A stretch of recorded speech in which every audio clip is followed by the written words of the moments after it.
Welcome friends, स्वागत है आपका मास आपकी क्लास में। इन कंटिन्यूशन टू सेट्स आज एक्सरसाइजेस करेंगे जो भी हमने यूनियन और इंटरसेक्शन पढ़ा है उसके ऊपर। तो शुरुआत करते हैं पहले सवाल से। Find is below if A is such that A is a set of x is such that x is a natural number and multiple of 3, and b is set of x is such that x is a natural number less than 6. So find a union b and a intersection b. तो अब आपको इसमें a union b और a intersection b find करना है। तो आप जानते हो a यूनियन b के अंदर a और b के सारे एलिमेंट होते हैं। तो x के अंदर जो a के एलिमेंट हैं वो मल्टीपल ऑफ 3 हैं और b के जो एलिमेंट हैं वो 1 2 3 4 5 पर 6 से कम है। तो A यूनियन B क्या हो जाएगा? वो सेट होगा X इज 1 2 3 4 और 5, क्योंकि 6 तो लेस देन 6 है तो 6 तो पार्ट हो नहीं सकता और नेचुरल नंबर है और ऊपर वाला जो है वो नेचुरल नंबर और मल्टीपल ऑफ 3 है तो 3 तो आएगा ही और ये नेचुरल नंबर 1 2 3 4 5 है। तो A यूनियन B के अंदर सारे सेट कवर हो सारे एलिमेंट्स कवर हो जाते हैं दोनों सेट्स के। अब चलते हैं ए इंटरसेक्शन बी पर। अब ए इंटरसेक्शन बी के अंदर वो पॉइंट्स होंगे, वो एलिमेंट्स होंगे जो दोनों के अंदर कॉमन है। तो अब हम देख सकते हैं कि इसको अगर हम रीड करते हैं x is a natural number and multiple of 3, तो ए एक ऐसा सेट निकल के आता है जिसका एक एलिमेंट 3 होगा या 6 भी हो सकता है या 6 देन 9 एंड सो ऑन। और x is a natural number less than 6। अब यहां पर ये जो भी नंबर होगा वो 1 2 3 4 और 5 ऑब्वियसली 6 से कम होगा और एक क्लोज सेट होगा। तो अब इसके इंटरसेक्शन में हमें ये तो समझ में आ गया कि सिर्फ 3 एक कॉमन एलिमेंट है जो दोनों सेट्स में आता है। तो ए इंटरसेक्शन बी क्या होगा? 3। आगे चलते हैं।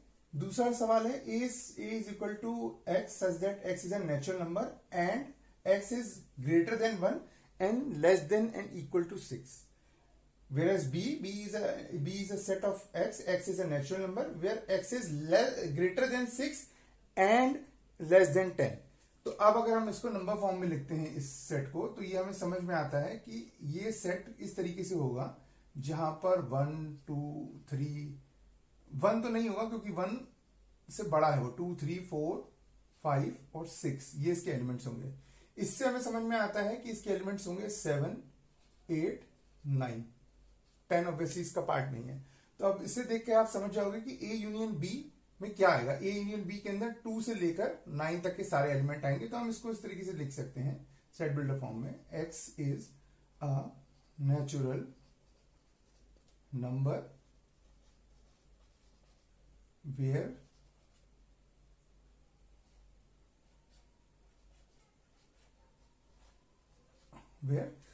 x जो है वो 1 से बड़ा है और 10 से छोटा है और 1 और 10 के बराबर नहीं है। ए इंटरसेक्शन बी के अंदर आप इससे देख सकते हैं कि ए इंटरसेक्शन बी के अंदर इसमें कुछ भी कॉमन नहीं है। एंड समझते हैं ना, इंटरसेक्शन एंड, तो इसमें कुछ भी कॉमन नहीं है तो ये नल सेट हो गया। तीसरा सवाल है if A and B are two sets such that A is subset of B, then what is A union B and A intersection B. If A is subset of B, then all elements of A will be in B. Hence, A union B, अगर A B का subset है तो A के सारे element B में होंगे ही होंगे, यानी कि B उसका सुपर सेट हो गया। तो A union B is equals to B। अब अगर हम ए इंटरसेक्शन बी की बात करेंगे तो ए इंटरसेक्शन बी का आंसर होगा ए, क्योंकि ए के एलिमेंट ही बी के अंदर जो कॉमन एलिमेंट होंगे तो ये होगा ए। इसे हम वेन डायग्राम से भी समझ सकते हैं अगर समझना चाहें तो।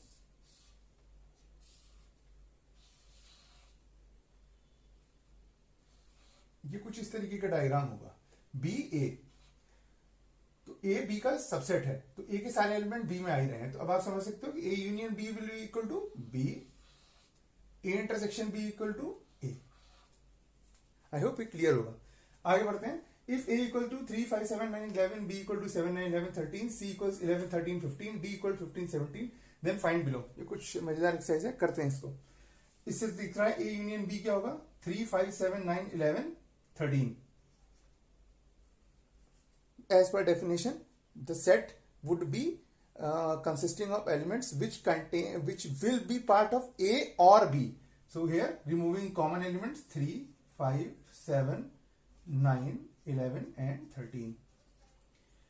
A intersection B, subset would be having an element which is part of A and part of B.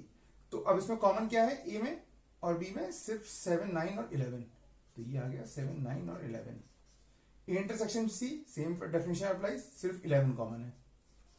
A intersection C intersection D, इसको हम कर सकते हैं, हमने एक लॉ पढ़ा था उसके हिसाब से C D. अब C इंटरसेक्शन D हमें पहले फाइंड करना है. C इंटरसेक्शन D का मतलब हुआ 15 और A is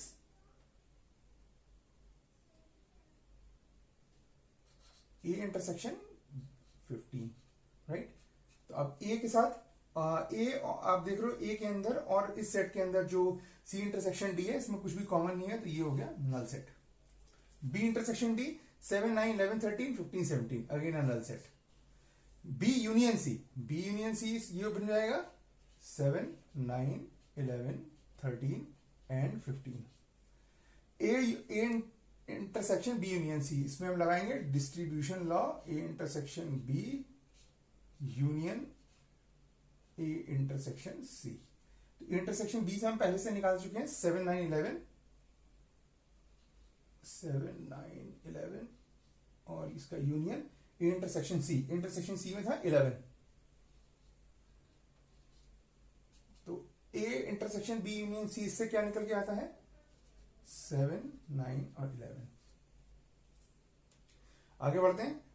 A intersection B union C. A intersection C हमने पहले निकाला था, that was 7, 9, 11. Intersection B union C हमने ऊपर निकाला है 7, 9, 11, 13 एंड 15. तो आंसर आ जाएगा इसका intersection 7, 9, 11. Last A union D intersection B union C. A union D हमने कहीं पे निकाला है, कहीं भी नहीं निकाला. Very good. तो A यूनियन D से हम क्या हो जाएगा, A और D के सारे एलिमेंट्स जो कि कॉमन नहीं है 3, 5, 7, 9, 11, 15 और 17. इंटरसेक्शन B यूनियन C हमने निकाल रखा है ऊपर, ये है 7, 9, 11, 13 और 15. अब इसके इंटरसेक्शन में हमें समझ में दिख रहा है साफ साफ कि 15 ही खाली एक ऐसा एलिमेंट है जो दोनों के अंदर कॉमन है. तो ये निकल के आया 15. So here we end our video and we will meet very soon. Till then, goodbye.